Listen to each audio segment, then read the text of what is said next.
Hi friends, నమస్తే. Welcome to Telugu gardener. ఈరోజు మనం ఈ వీడియోలో టమాటా మొక్కకి ఎలాగ ప్రూనింగ్ చేయాలి, అలాగే పాలినేషన్ ఎలా చేయాలని చూద్దాం. జనరల్గా మనం మొక్కలకి మంచి పోషక ద్రావణాలు అలాగే ఎరువులు ఇవ్వడంతో పాటు సరైన పద్ధతిలో ప్రూనింగ్ చేసినప్పుడు మనం ఇచ్చిన పోషక ద్రావణాలు మరియు ఎరువులు అనేవి మొక్కకి బాగా అంది మంచి కాపు కానీ పూత కానీ వస్తుంది. అందుకోసమే మనం మొక్కలకైతే తప్పనిసరిగా అయితే ప్రూనింగ్ అయితే చేయాలి. ఈ వీడియోలో మనం ఏంటంటే టమాటా మొక్కకి ప్రూనింగ్ ఎలా చేయాలని చూస్తాం. జనరల్గా అయితే టమాటా మొక్క ప్రూనింగ్ అనేది వేరే ప్రూనింగ్కి కొంచెం డిఫరెంట్గా ఉంటుంది.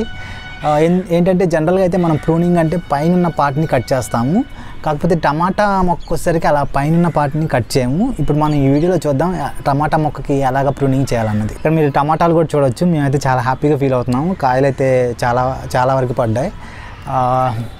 దీనికి ఎలా ప్రూనింగ్ చేసుకోవాలంటే మనకి ఇక్కడ మీరు చూసినట్టయితే చిన్న చిన్న కొమ్మలు లాంటివి కింద నుంచి పెరుగుతాయి. అలాంటి వాటిని ఏంటంటే మనం ఇలా తీసేయాలన్నమాట.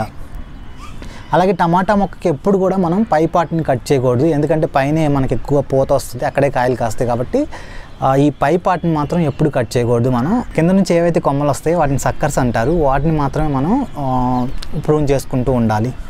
మీరు ఇక్కడ చూసినట్టయితే చాలా వరకు అన్ని సైడ్ కొమ్మలు అనేవి చిన్న చిన్న కొమ్మలు అనేవి వచ్చినాయి. వాటిని అన్నిటిని నేను తీసేస్తున్నాను. ఇలా తీసేస్తున్నాను. చూసారా, చిన్న చిన్న కొమ్మలు ఉన్నాయి. మీరు ఇక్కడ కూడా చూడవచ్చు, చిన్న కొమ్మ లాంటిది ఒకటి ఉంది, దాన్ని కూడా తీసేస్తున్నాను. ఇలా చిన్న చిన్న కొమ్మలు ఏవైతే కింద నుంచి వస్తాయో వాటిని సక్కర్స్ అంటాం మనం. వీటికి ఏంటంటే ఎక్కువ పూత కూడా రాదు, కాకపోతే కొమ్మలు అయితే పెద్దగా పెరుగుతాయి. అలా కాకుండా ఏంటంటే మనం 1-2 కొమ్మలు ఉంచుకుంటే అవి మాత్రం పెరిగి పైన ఏంటంటే మనకి ఇలా పూత వస్తుంది. పూత మనకి కాయలా మారుతుంది అనమాట. అందుకని మనం సైడ్ నుంచి వచ్చే చిన్న చిన్న కొమ్మలన్నిటిని తీసేయాలి. ఇక్కడ కూడా చూసినట్టయితే మీరు ఒక సక్కర్ ఉంది, దాన్ని కూడా తీసేస్తున్నాను. ఇలా మనం చేత్తో తీసేయచ్చు. జనరల్గా మనం ఎప్పుడైతే ఇలాంటి కత్తెరని యూస్ చేస్తామో కత్తెరని హాట్ వాటర్లో కానీ డెటాల్లో కానీ చాలా బాగా క్లీన్ చేసుకోవాలి. ఎందుకంటే ఈ కత్తెర ద్వారా ఏంటంటే మొక్కకి బ్యాక్టీరియా కానీ ఫంగస్ కానీ వచ్చే అవకాశం ఉంటుంది. అలా రాకుండా చేయాలంటే దీన్ని శుభ్రపరచుకున్న తర్వాత మనం మొక్కను కట్ చేయడం చాలా వరకు మంచిది. అలాగే మీరు ఇక్కడ చూసినట్టయితే కొన్ని కొమ్మలు కూడా ఉన్నాయి, సక్కర్స్ ఎండిపోయినాయి కూడా, అవి కూడా నేను కట్ చేసేస్తున్నాను. వీటి వల్ల మొక్కకి యూజ్ అయితే ఉండదు, కాబట్టి మనం వీటిని కట్ చేసేసుకోవచ్చు. అప్పుడే ఏంటంటే మనకి కావాల్సిన అన్ని మనం ఇస్తున్న పోషకాలన్నీ ఈ మొక్కకి సరిగ్గా ఈ పూతకి కాయకి చేరి బాగా పూత కానీ కాయ కానీ రావడం అనేది జరుగుతుంది. అందుకే మనం ఏవైతే సైడ్ వస్తున్నాయో వాటన్నిటిని చూసి కట్ చేసేయాలి. ఇవి చూస్తేనే అర్థమైపోతుంది ఏది మెయిన్ స్టెమ్ ఏది సక్కరు అనేది. ఇక్కడ చూడవచ్చు, ఇక్కడ కూడా ఒక కొమ్మ ఉంది, అలాగే దాన్ని కూడా కట్ చేస్తున్నాను నేను.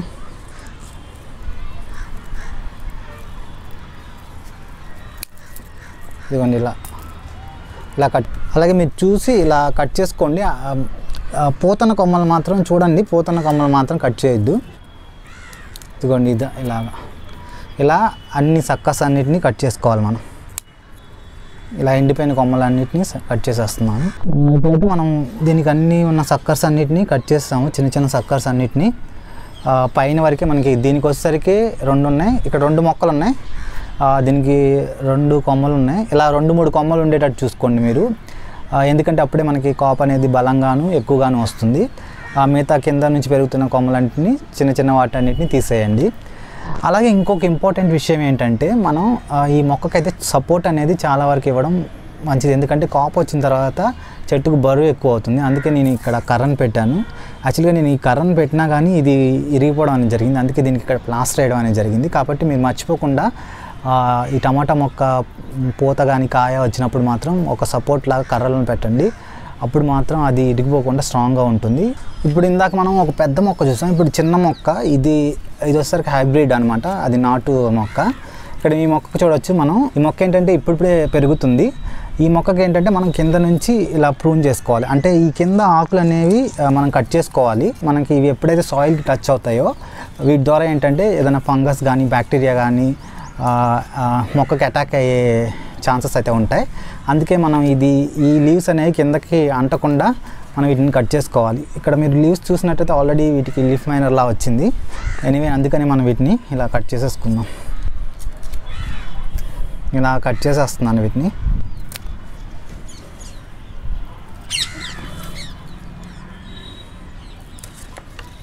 చూసారా, వీటిని ఇలా కట్ చేసాను అనమాట, కింద ఆకులన్నిటిని. అలాగే మనకి ఇది కూడా కట్ చేసేసుకోవచ్చు. అలాగే ఈ మొక్కకు కూడా అలాగే కట్ చేస్తాను. ఈ మొక్క చూసినట్టు దీనికి కూడా కింద ఉన్న ఆకులన్నీ ఇలా కట్ చేసేస్తాను.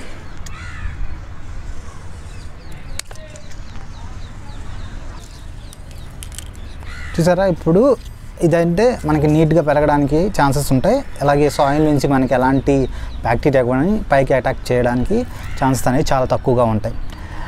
అలాగే ఇంకొక ఇంపార్టెంట్ విషయం ఏంటంటే, జనరల్గా ఏంటంటే మేము ఇనీషియల్గా ఈ టమాటా మొక్క నాటినప్పుడు ఏంటంటే దానికి పూత వస్తుంది కానీ కాయలు త్వరగా అయ్యాయి కాదు, పూత వచ్చి రాలిపోవడం అనేది జరిగేది. తర్వాత ఎందుకు ఇలా జరుగుతుందని మేము ఆలోచించాం. దాని తర్వాత మేము చూసినట్టయితే దానికి పాలినేషన్ అనేది ప్రాపర్గా జరగట్లేదు. ఎప్పుడైతే మనకి పూత అనేది పాలినేట్ జరిగినప్పుడే మనకి టమాటా కాయలు అనేది రావడం అనేది జరుగుతుంది. జనరల్గా టమాటాలో ఫిమేల్ అండ్ మేల్ ఫ్లవర్స్ అనేవి ఉండవు. రెండు ఫిమేల్ అండ్ మేల్ పార్ట్స్ అనేవి ఒకే ఫ్లవర్లో అయితే ఉంటాయి. మీరు ఇక్కడ చూసినట్టయితే ఇది టమాటా ఫ్లవర్. ఈ టమాటా ఫ్లవర్ ఇక్కడ మధ్యలో ఏంటంటే మీరు పిప్పొడిని చూడవచ్చు. అలాగే చివరికి వచ్చేసరికి ఒక షార్ప్ పాయింట్ అనేది చూస్తున్నారు కదా. అవి ఎప్పుడైతే మన ఈ పిప్పొడి అంతా ఈ షార్ప్ పాయింట్ మీద పడినప్పుడు అది పాలినేట్ అయ్యి మనకి టమాటాలు కాయడం అనేది జరుగుతుంది. అందుకే ఏంటంటే మనం ఈ టమాటా మొక్కని ఏంటంటే ఇలా షేక్ చేయడం వల్ల, ఇలా షేక్ చేయడం, ఈ కొమ్మన వరకు ఇలా షేక్ చేయడం వల్ల ఏంటంటే ఆ పుప్పొడి అంతా దాని మీద పడి అది పాలినేట్ అవ్వడం అనేది జరుగుతుంది. అది కూడా ఏంటంటే మనం చాలా నెమ్మదిగా చేయాలి, అప్పుడే అది పాలినేట్ అవుతుంది. ఇక్కడ మీరు చూసినట్టయితే వీటిని కూడా ఇలా నెమ్మదిగా, లేకపోతే ఇలా వేలుతో కానీ ఇలా షేక్ చేసినప్పుడు ఆ పువ్వులు కదిలి ఆ పువ్వులకు ఉన్న పిప్పొడి ఆ షార్ప్ పాయింట్ మీద అయితే పడి పాలినేషన్ అనేది జరుగుతుంది. ఇలా మనం షేక్ చేయొచ్చు. ఇది ఒక పద్ధతి అనమాట. లేకపోతే కొన్నిసార్లు ఆటోమేటిక్గా ఏంటంటే గాలి వస్తుంది కదా, గాలికి కూడా అవి షేక్ అయ్యి జరగచ్చు. లేకపోతే తేనెటీగలు ఏమన్నా ఉంటే అది ఆటోమేటిక్గా న్యాచురల్ పాలినేషన్ జరుగుతుంది. ఇన్ కేస్ అలా జరిగినప్పుడు మనం ఏం చేయాలంటే ఇలా చేతి ద్వారా మనం షేక్ చేయాలి, లేకపోతే ఊపితే అది పాలినేట్ అవుతుంది. అలాగే ఏంటంటే అది కూడా కాకపోతే మీరు ఒక పెయింట్ బ్రష్ కానీ లేకపోతే ఒక హెయిర్ బడ్ కానీ అలాంటివి తీసుకొని దాని మీద ఇలా చిన్నగా ఆ పిప్పొడినంతా ఆ షార్ప్ పాయింట్ దగ్గరికి వచ్చేలాగా చేయొచ్చు. కాబట్టి మీరు టమాటా మొక్కను పెంచేటప్పుడు ఏంటంటే ఇలా ప్రాపర్గా ఏంటంటే కింద నుంచి పెరుగుతున్న ఈ సక్కస్ అన్నిటినీ కట్ చేసుకొని, అలాగే ఇలా ఫ్లవరింగ్ స్టేజ్లోకి వచ్చిన తర్వాత ఏం చేయాలంటే మొక్కను ఒకసారి కదిపితే మనకి ఎక్కువ పూత అనేది మన కాపుకి అనేది వస్తుంది. ఈ వీడియోని నచ్చితే మీ ఫ్రెండ్స్కి, రిలేటివ్స్కి షేర్ చేయండి. అలాగే లైక్ చేయండి, సబ్స్క్రైబ్ చేయండి. Thank you for watching. నమస్తే.